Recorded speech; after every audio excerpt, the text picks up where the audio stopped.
أعوذ بالله من الشيطان الرجيم بسم الله الرحمن الرحيم. Sister, thank you for waiting. Would you please state your name and occupation, then state your question? I'm Sakina D'Souza, and I'm a Catholic. I believe Brother Yusuf was a Catholic before. I would like to ask him the simple question. He was brought up like a Catholic, but what made him change? Doesn't he believe that the Messiah is true, or did he ever feel that the Catholic religion, has not brought up any Messiah and the Bible is false? I would like to just know what that means, because he said he was a Catholic before and now he has become a Muslim. What made you change? What was that storyline before? Doesn't he believe that there is a Messiah, or the Messiah had come, saved us, died on the cross? Thank you very much for a good question. I hate to disappoint you, but I wasn't a Catholic. But I was with a Catholic priest the night that he accepted Islam. And I asked him these questions you asked me. Because after all, I was still a Christian, a preacher in Christianity, and I wanted to know why my best friend, a Catholic priest, had converted. That's a pretty weird thing. A Catholic priest is not like a regular preacher in the Protestant religion. A Catholic priest has given up everything. He's given up his life to be a Catholic priest. When he enters into this realm, he's basically given away everything. He can't have a wife, he can't have children, obviously no grandchildren. He has no home, he just lives in a rectory or wherever they give him a place to stay. And he's sent wherever they tell him to go, do whatever he's told to do, and that's it. And he cannot disobey the Pope, otherwise they can kick him out of the religion, and if they do, he's excommunicated and he goes to hell forever. So how would a person like this want to become one of those Muslim terrorists? That's what I wanted to know. He explained in a very few beautiful words something that I came to learn for myself. He said that he was sincerely in the Catholic religion because he believed in God, that he had studied, his degree was in theology, and a part of the teaching that they as priests have is to study Islam. Every priest is forced to study Islam. Now you may not know that, but you can ask your priest and he'll confirm it. And when you study Islam, even when Islam is taught to you by somebody who hates Islam, as long as they don't corrupt it too far, you can still see the truth in Islam. A classical example happened to me just recently when I was in Saudi Arabia. A friend of mine, very old copy of one of the first Qurans ever translated to English by George Sale. George Sale hated Islam, he hated the Muslims, but when he translated the Quran to English, he was true to the text of the words. Although maybe not getting all the meaning, he certainly was true to the text of the words. I was shocked when I read it. Have you seen it? You know what I'm talking about? Amazing.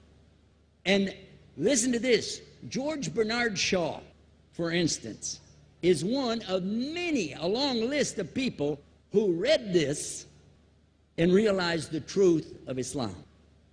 When people see the truth of Islam, it can change them if they want to be guided. If they want the truth, it can change them. You might think, I'm a Catholic, I'll never be anything but a Catholic. But I'm going to ask you a question, and I want you to be honest. This is not for you to, start a debate, but just be honest. Was Jesus a Catholic?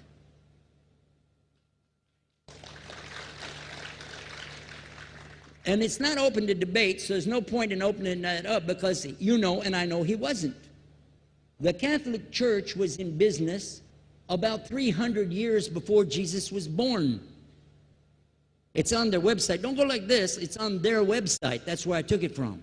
The Catholic Church was really started in Rome by Alexander the Great. Do you know what the word Catholic means? It means universal. It was the universal church for the Roman Empire. If you didn't join it, you could not be a Roman citizen. And it was opposed to the teachings of Judaism and opposed to the teachings of the early Christians for more than 200 and some years.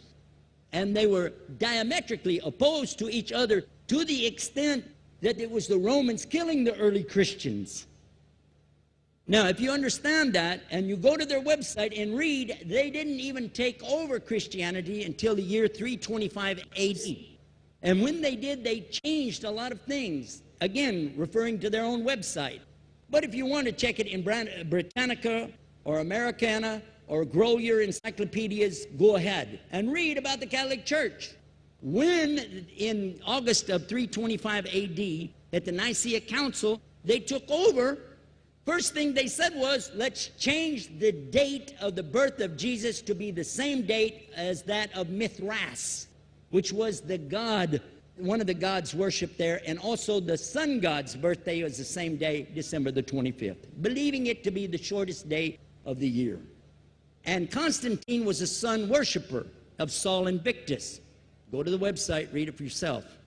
There are a lot of points, but not the least of which, even today, if you go in any Catholic church, and I have, you'll see so many portraits and statues and idols and images throughout the whole place that for the one who's never experienced that, for a Muslim who knows about these images, he'll be like, whoa, a'udhu billah.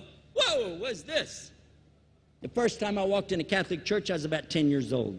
I was shocked.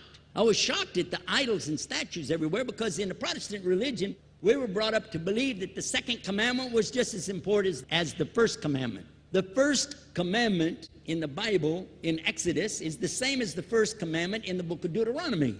It says, I'm the Lord your God that brought you out of the land of Egypt in the house of bondage. You know no other God beside me. Beside me there's no other gods. Thou shalt not have any other gods beside me. How many in this room agree with that commandment? Raise your hand. You notice the Muslims are raising their hand because it means Ashhadu la ilaha illallah. That's the first commandment for us as well. The second commandment you have clearly says, thou shalt not make any idol, any graven image of anything that creeps upon the earth, swims in the sea beneath, or flies in the air above. And I was sitting in a church one time, sitting there in the morning service, watching, the preacher talk, and, they go on and on and on, and sometimes you lose your train of thought. I was looking. Whoa!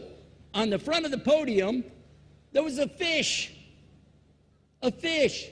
For the symbol, make you fishers of men. It had a fish. I said, whoa. Then I looked up above his head at the big stained glass window, and it had a dove, and he had the olive branch in his mouth. The dove is flying, the bird, I said, whoa. And then I look over here, and there's a cross with a man hanging on it. I said, wow, they didn't miss a single one. They got them all. Something walking on the earth, something swimming in the sea beneath, something flying in the air above. So look at these two things. Clearly, the first two of the 10 commandments, bang, bang, boom. Because if you said God is more than one, where did you get it from? When Jesus is talking to his own companions and they ask him, what's the greatest commandment? Mark 12:29. Clear. The greatest commandment is to know, O Israel, the Lord your God is one God. And you have to love him with all your heart and all your mind and all your strength. And this is no different from what Prophet Muhammad ﷺ was saying, the same thing to his people. Same thing I mentioned in the lecture. This is certainly for us the same. So what you see is Muslims practicing the commandments, and you see people claiming the commandments but practicing something else.